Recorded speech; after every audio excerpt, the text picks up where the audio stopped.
Now, Good Morning Live with Mike Nikitas, Karen Swenson, meteorologist Matt Noyes, and Scott Mosmany with Metro Traffic. This is Good Morning Live on NECN. 'Tis the season for ho-ho heists. Yes, holiday season scammers are out there, but you can stop them. And joining us this morning with a few of his tips is Steve Weisman, author of The Truth About Avoiding Scams, also an attorney and professor at Bentley University. Steve, good to have you back. It's good to be here. You're always helping us navigate this stuff.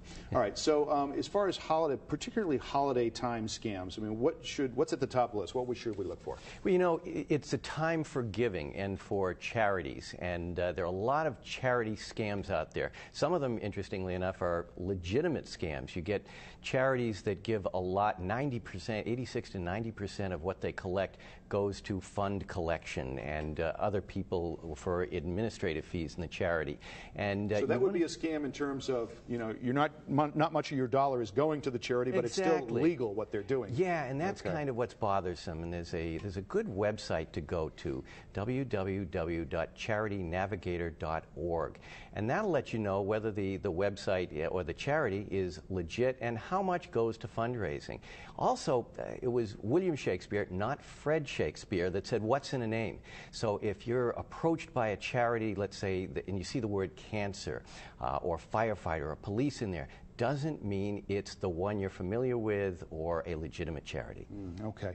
One thing in particular you raised in talking about this beforehand were e-cards. A lot of people send e-cards all times of the year, but at this time of year. So what's the danger there in at holiday times? They're terrific, particularly now at holiday time. You've sent out some cards. You didn't include someone. You get a card. You got to get something out to them fast.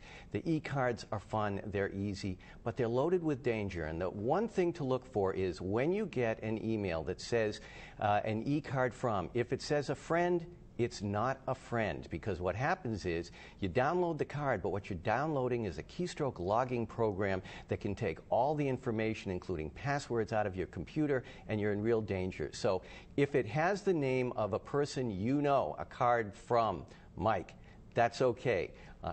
You wouldn't scam me, would you? No, I wouldn't, Steve, because I know you wouldn't fall for it, because you're too good at it. So this doesn't mean, like, necessarily, I'm going to pull this one out of the hat, Hallmark has a site, you know, or Blue Mountain, these sites where you send cards. Those are okay? Yes, they are, but you have to be careful, because last year it was phony Hallmark cards that they did this with. Really? Okay, all right. How about shopping online? Everybody shops online, or many people do. What are the things to look for there? You're actually even safer shopping online. You want to look for a number of things, though. One is look for the up at the top left HTTPS. You want to look at the S. That shows that there's encryption and your data is being safe. Also look in the lower right-hand corner. There should be a padlock, another indication of security. But click on that padlock to make sure it's legitimate, and a number should come up for a registration. That's something to look for, and I just learned about that a couple of years ago, but it's something I do check now. All right. How about legal? We talked about legal charity scams.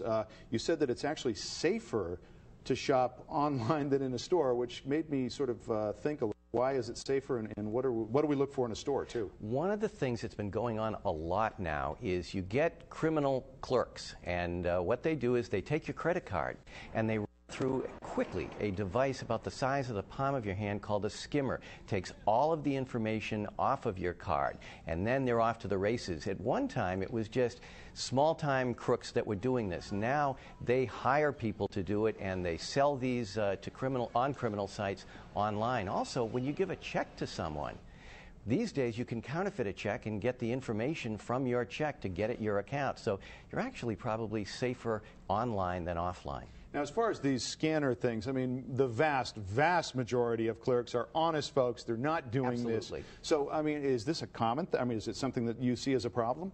I do, and more it is, because the technology to do it is easy, so you don't need to be any kind of a genius. Organized crime is even getting involved in these. So what you do, and you see this in some nice... What do you look for, yeah? Well, you see this in some nice restaurants now, where they actually bring over the machine to go through your card, so your card never leaves you.